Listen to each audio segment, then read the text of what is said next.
Ang susunod po natin, tatawagan ngayon upang magbigay ng kanyang pahayag ay mula naman po sa sektor sa mga kababaihan.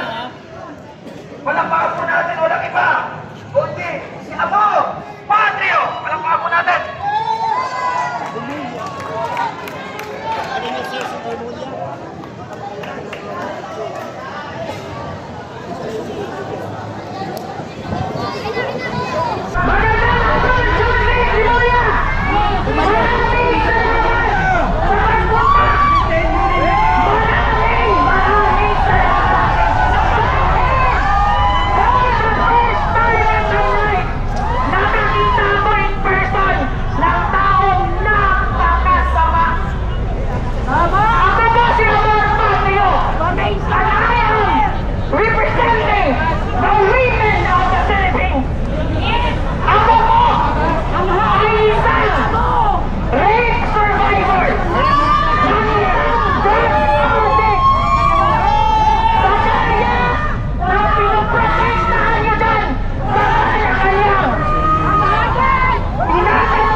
Nandito rin po ang mga kapatid nating Muslim nakikisa, sumusuporta sa mapayapang pagpilipo nito. Kaya pinipalala ang mga kapatid na kapulisan, nagpapasalamat kami na ibinigay po ninyong oras sa kami ay bantayan at tawa ay magpasukan ng kaguluhan at huwag tayong makaluhan ng mga manggugulo ngayong hapon na to. At dahil po dyan, itutuloy na natin ang ating naunod na programa sa Liwasang Bonifacio. Kaya tinatawagan po natin ang pansin mula sa mga gagawa. Wala pa po natin yung Jose Jesse Olivera.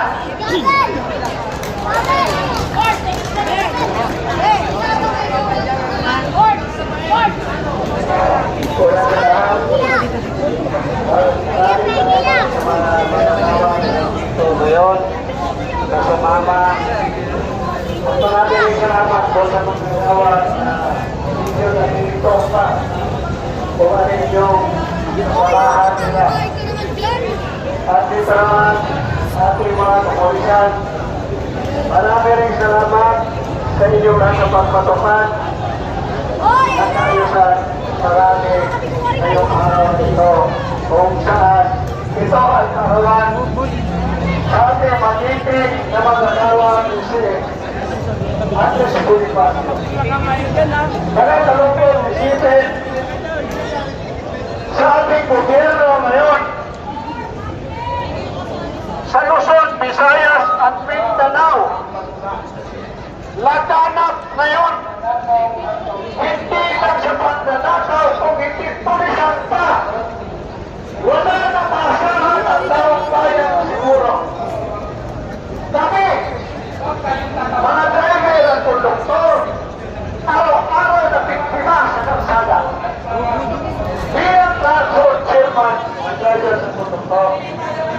Araw-araw nakita ko na palastugan sa lahat ng dinadaanan sa Lazada, Luzon, Visayas at Mindanao dahil ang pinang ko ang pinakamatayo ng biyahe sa lahat ng transportation. Nagkakaroon ko isipin, dati ang participant niya dito, pinasukan na rin ng demonyo. Tayo, manggagawa, tayo dapat ang nirespeto itong mga hayop, itong mga politiko. Bakit gano? Kahit itong mga pulis, manggagawa dito, lahat tayo na hindi may-ari na kumpanya, manggagawa tayo lahat. Kahit abogado ko yan, manggagawa niya dahil yan ang servisyo doon sa manggagawa. Para ipagtanggol ang karapatan ng manggagawa. Tayo naman kahit ito mga taga-media, manggagawa rin ito. Manggagawa at tagapaghatid ng balita sa magandang balita o masamang balita sa ating bansa. Tayo ngayon, umaharap sa matinding krisis sa ating bansa. Una, ilan ba ang manggagawa na pupunta na sa ibang bansa para na lang doon mabuhay? Dapat dito sa bansang Pilipinas nandito lahat ang maraming hanap buhay. Pero ninanakaw, tinutulis nitong ating mga politiko mga inayupas na ito. Puntahan ninyo ang probinsya ninyo. Hindi lang pira natin ang ninanakaw. Pati ang kayamanan na natin mga karumahan ninanakaw na rin. Magtatayo ko niya rin ang building, pero magtakuha ng pira doon. Nawawala na. Sino nakikinabang? Ang politiko at tayuhan. Hindi tayo mga mahihirap. Bakit pa tayo naghihirap? Ilan ang mahilig sa buong bansa natin? Alam niyo ba kung magkano ang porsyento sa gobyerno sa bawat mahilig sa bansa natin? Na naubos na ninanakaw nito mga putang ina mga politiko nito. Tapos ngayon naghuhugas kamay ng kawa mo si Poncio Pilato. Ang gagaling magsalita. Ang gagaling magpapublish doon sa media. Ang gagaling magsalita ng mga vlogger na ito daw, mabuting tao. Mabuting magnanakaw pala ito. Bakit gano? Hindi nyo maalam na lahat tayo kinanakawan na. Hindi pa nakarating sa atin ang mga sweldo natin. Bawas na sa tax na nilulus na ilang lahat. Pero hanggang ngayon sa katagalan na investigasyon sa Senado sa Kongreso, ang mga maliliit pa lang, saksak pa lang ang nakukulong. Yung mga nakukulong na mga DPWS, hindi naman siguro ganun tayo kabubo ang accessories na yan. Dahil itong mga pulis alam nila yun, accessories lang o katrayan. Bakit? Ginamit na niya. Ang problema na nito mga tao ito, nagpagamit din. Nagpagamit din kapit sa batalin para ipumita ng pando-pando, pero hindi nila alam pagdating ng dulo, sila dapat makukulong. Ligtas ang kanilang tao. Yun ang nangyayari ngayon. Iba-ibay natin ito ng tulong. Bakit? Sinasabi na mag-ibig daw. Ang budget natin noong 2025. Sino ba ang nag-umpisa para ang budget may-may-himay? Galing yan doon sa presidente natin bago dalhin doon sa Kongreso para himay-himayin at para magiging batas. Dahil doon sa Kongreso bago sa Senado at para ay sabay.